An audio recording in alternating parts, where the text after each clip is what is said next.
चाहती हूँ, मैं जरा सियासी सवालों के ऊपर आना चाहती हूँ। भी शाहिद खान अब्बासी साहब मेरे साथ मौजूद थे प्रोग्राम के पहले हिस्से में। कैटेगोरिकली ये तो तय हो गया नवाज शरीफ साहब तो वापस नहीं आने वाले 10 तारीख को। वो कह रहे हैं कि कुछ रिपोर्ट्स जो थी वो आपके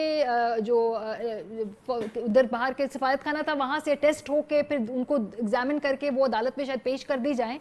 तो इस वक्त ये स्टेटस है, नवाज शरीफ साहब नहीं आ रहे वापस। अब 10 को देखेंगे कि अदालत क्या उस हवाले से अपना फैसला देती है, ऑब्जर्वेशन देती है या क्या करती है। खैर मुझे तो जब नवाज शरीफ साहब यहाँ ही थे और कह रहे थे मुझे बाहर जाने दें, मुझे तो उस वक्त भी पता था इन्होंने बाहर से वापस नहीं आना, और इसीलिए मेरी ओपिनियन तो बड़ी फर्म थी। बल्कि प्राइम मिनिस्टर साहब ने 4-5 दिन पहले मीटिंग में कहा भी कि फवाद तो ऑन रिकॉर्ड है कि ये कह रहा था कि ये इस तरह से ना जाने दें और ये सारे जो हैं वो ये फ्रॉड है और कभी वापस नहीं आएंगे। तो मैंने तो फ्रेंकली उस वक्त भी अपनी ओपिनियन बड़ी फर्मली रखी थी। लेकिन अब तो एक पॉलिटिकल मोरालिटी तो है कोई नहीं। पीएमएलएन जो है उसमें पूरी में ये शाहिद खान अब्बासी साहब आपके पास आके अगर इतने कह लीजिए कि हम ठोक के कहते हैं कि वो वापस नहीं आएंगे, तो इसी से आप अंदाजा लगा लीजिए कि उनकी पॉलिटिकल मोरालिटी क्या है। और इससे वो आप मेडिकल रीजन साइड करें डॉक्टर चौई साहब, वो कह रहे हैं मेडिकल रीजन से उनकी सर्जरी कोविड की वजह से पोस्टपोन हुई, अब होने वाली है 1-1.5 महीने में। वो लेकिन मारिया देखिए ना, ये तो आप मतलब मजाक है ना। आप अगर आप कहें कि मुझे कि मैं शाहिद खान अब्बासी साहब या उनकी बाकी किसी बंदे की इस बात को सीरियसली लूं, और एक तरफ उनकी जो है वो तस्वीर, एक तरफ जब आप जा रहे हो तो आप हमें बताएं कि बस जहाज के ऊपर अगर 24 घंटे में ये ना पहुंचे तो बस उसके बाद तो ट्रेवल ही नहीं हो सकता, और ये हो गया और वो हो गया, लुट गए, मर गए, बर्बाद हो गए। और उसके बाद आपको पता चले कि आप एम्बुलेंस में भी नहीं गए, एक खसूसी वीआईपी जहाज आया जिसमें आप खुद सवार होके और आप फल फ्रूट खाते जो है वो रवाना हो गए, और उसके बाद तस्वीरों पे तस्वीरें भेज रहे हैं। तो जाहिर है कि पाकिस्तान के जस्टिस सिस्टम के मुंह पे एक तमांचा है। और जिस तरीके से वो बाहर गए हैं, एक कन्विक्टेड मुल्ज़िम है, देखिए ना, वो अंडर ट्रायल प्रिजनर तो नहीं थे, उनको तो सजा याफ्ता थे। और उसके बाद अब तो वो कह लीजिए कि वो मुंह चढ़ा रहे हैं बाहर बैठ के पाकिस्तान के लेकिन लेकिन जस्टिस। लेकिन फवाद साहब, आपकी हुकूमत ने देखे ना, आप आइडेंटिफाई करे थे शुरू से, उसके बाद आपने नाम लेके बताया कि आपके एडमिनिस्ट्रेशन में किन किन लोगों से सवाल पूछा जाना चाहिए। खान साहब ने वो भी सवाल नहीं पूछा, ना कोई तहकीकात हुई है। अगर पूरी पंजाब गवर्नमेंट या कोई एडमिनिस्ट्रेशन आपको समझते हैं, अब आपके वुज़रा कहते हैं कि जी हमें मामू बना के चले गए, एग्जैक्टली ये लफ्ज इस्तेमाल किया बाय द वे। सो ये कोई तहकीकात, कोई रिपोर्ट, कोई जवाब तलबी। 100% आपकी बात ठीक है। देखिए ना, government must come clean on that. ये अगर पंजाब गवर्नमेंट जो थी वो उसमें शामिल नहीं है उनको भेजने में, जो होपफुली नहीं होगी, और I am sure doctor Yasmin Rashid जो हैं, she is a very honourable women, और उनका जो है वो सब लोगों को पता है। तो फिर आपको लाजमन इसमें प्रूव कराना चाहिए कि आखिर ये टेस्ट यकायक बदल कैसे गए। देखिए ना, ये तो नहीं मुमकिन। हो सकता है आप इलाज कराएं, 3 महीने में आपकी बेहतरी हो जाए, लेकिन ये क्या आप टेस्ट है कि आप जहाज में कदम रखते ही आप तब्दील हो जाए तो और आपकी आप तो माँ 3 महीने से कह रहे हैं ना, आपकी हुकूमत में आपकी कोई नहीं सुन रहा ना, आपके बाकी वुज़रा की कोई नहीं सुन रहा। क्यों प्राइम मिनिस्टर साहब की वैसे अगर प्रायोरिटी में है, हर मीटिंग में बात होती है, तो क्यों नहीं इंक्वायरी कॉल की जाती है? ये रुकावट क्या लेकिन है? देखिए, ये तो गवर्नमेंट तो कलेक्टिव उसके ऊपर चलती है ना। हम तो कह रहे हैं, हो सकता है जो बाकी अक्सरियत है या पंजाब गवर्नमेंट खुद रिलक्टेंट हो कराने में, अब हमें तो नहीं पता क्या वजह। लेकिन पंजाब काबीना के अंदर तो आवाज़ होनी चाहिए, अभी तक तो आवाज़ नहीं है। वो तो कह रहे हैं कि नहीं, बिल्कुल हमने सही भेजा है बाहर और हमारी रिपोर्ट्स भी बिल्कुल ठीक थी। तो हमारा पॉइंट ऑफ व्यू मुख्तलिफ है, और हो सकता है पॉइंट ऑफ व्यू कई दफ़ा वक्ती तौर के ऊपर लगते हैं कि एक के सही हैं, दूसरे के बाद में जो है वो नज़र आते हैं। जैसे जब भेज रहे थे तो सब कह रहे थे कि नहीं नहीं, ये तुम्हारा पॉइंट ऑफ व्यू बिल्कुल गलत है, वो बड़े बीमार हैं, उनको हाँ। जाने देना चाहिए। अब अक्सरियत कह रही है नहीं, बिल्कुल ठीक कह रहे थे, वो तो थे ही सारे फ्रॉड, और ड्रामा लेके टकरा तो के फिर तो बाहर चले फवाद गए। साहब, भी तो आपकी अपनी हुकूमत की इसके ऊपर दो ही केसेस हो सकते हैं। या तो वो इसमें शामिल थे मियाँ साहब को बाहर भेजने में, या दूसरे के वो इंतहाई इनकॉम्पिटेंट थे। अच्छा, दोनों जो चीजें हैं ना वो आपके फेवर में नहीं जाती।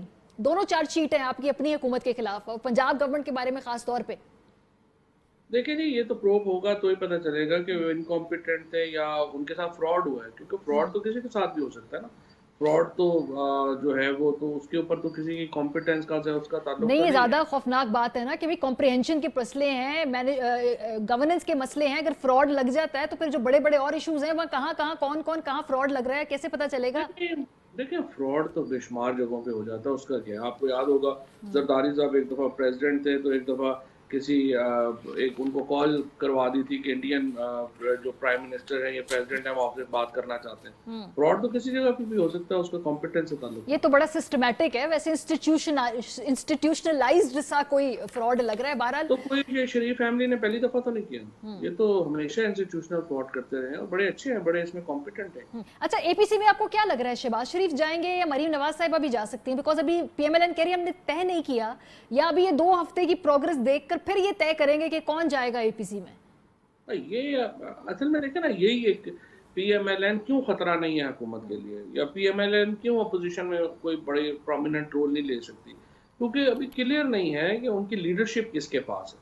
अगर लीडरशिप उनकी क्लियर होगी, पता चलेगा कि वो वहाँ पे नवाज शरीफ साहब की पॉलिसी चल रही है, शहबाज शरीफ की चल रही है, मरियम बीबी की चल रही है, खकान अब्बासी की चल रही है, किसकी चल रही है, ख्वाजा आसिफ की चल रही है, तो उसके बाद पीएमएलएन की कोई अपनी वक़्त होगी ना, या वो अपनी को पॉलिसी बना सके। अभी तक तो पता ही नहीं है, वहाँ तो एक खिचड़ी बनी हुई है, मौलाना साहब हलवा बना के बैठे हुए हैं, ये इनकी अपनी खिचड़ी बनी हुई है। तो अभी तो खिचड़ी वर्सेस हलवा है, तो मुझे नहीं लगता कोई इसका कोई आपके ऑप्शंस क्या है इस वक्त? मतलब अगर नवाज शरीफ साहब नहीं आते, एक तो अदालती जो भी कार्रवाई होगी ना, एक तो आप सियासी, तो सर इसका कीमत आप लोगों ने अदा करनी है ना, अपने वोटर को आपने बताना है 2 साल बाद एहतसाब के नाम पे क्या है आपके रिपोर्ट कार्ड में।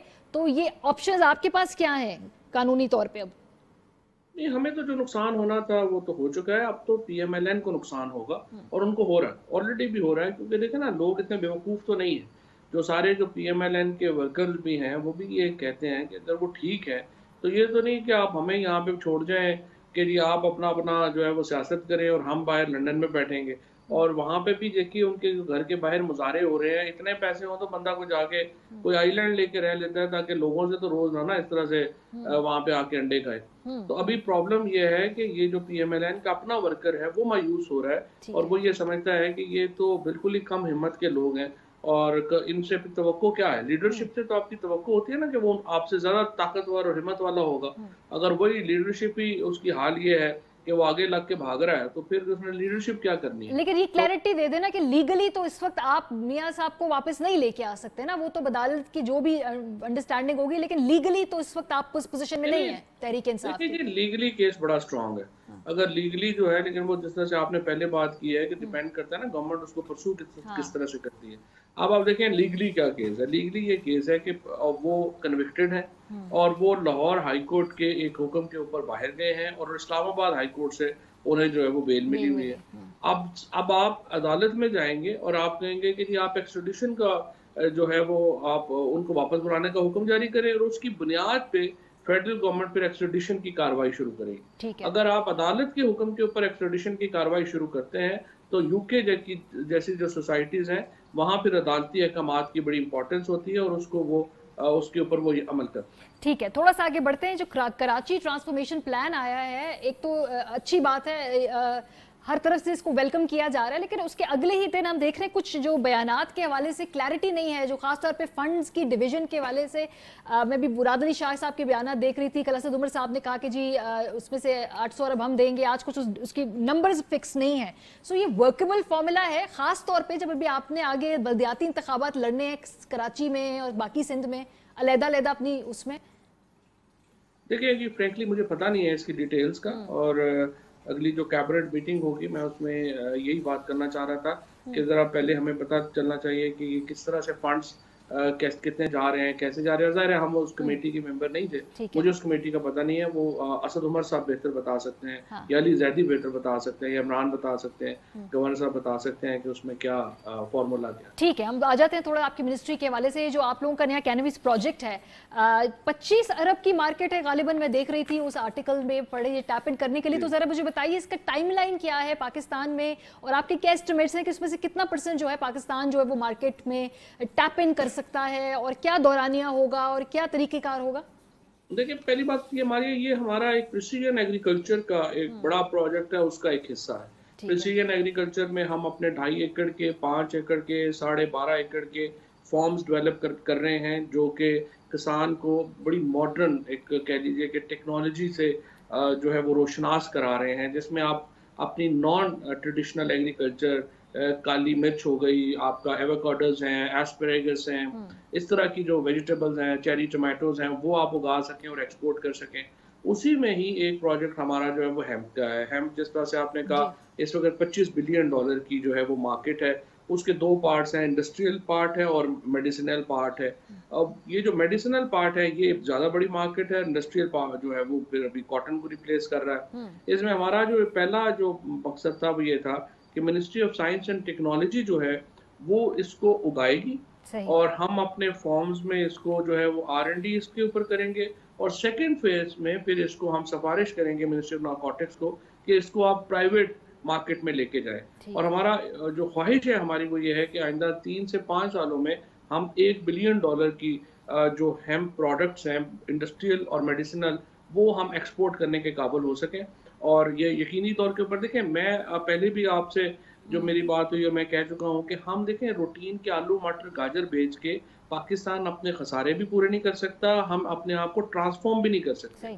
अगर हमने ट्रांसफ़ॉर्म होना है तो हमें टेक्नोलॉजीज़ में जाना होगा, चाहे वो बायोटेक्नोलॉजीज़ हों, चाहे वो डिजिटल टेक्नोलॉजीज़ हों हुँ, और इसी से ही हम ट्रांसफ़ॉर्म हो सकते हैं। हम अपनी रूटीन जिस तरह से हम ना जो हमारी रूटीन की इंडस्ट्री है हुँ, वो कोई पाकिस्तान को बहुत तब्दील कर सकती है, ना ही रूटीन की एग्रीकल्चर कोई पाकिस्तान को बहुत तब्दील कर सकती है। सही। और ये बात मैं हमेशा जो है इसको कहता आया। बहुत शुक्रिया। वफ़ाकी वज़ीर साइंस टेक्नोलॉजी फवाद चौधरी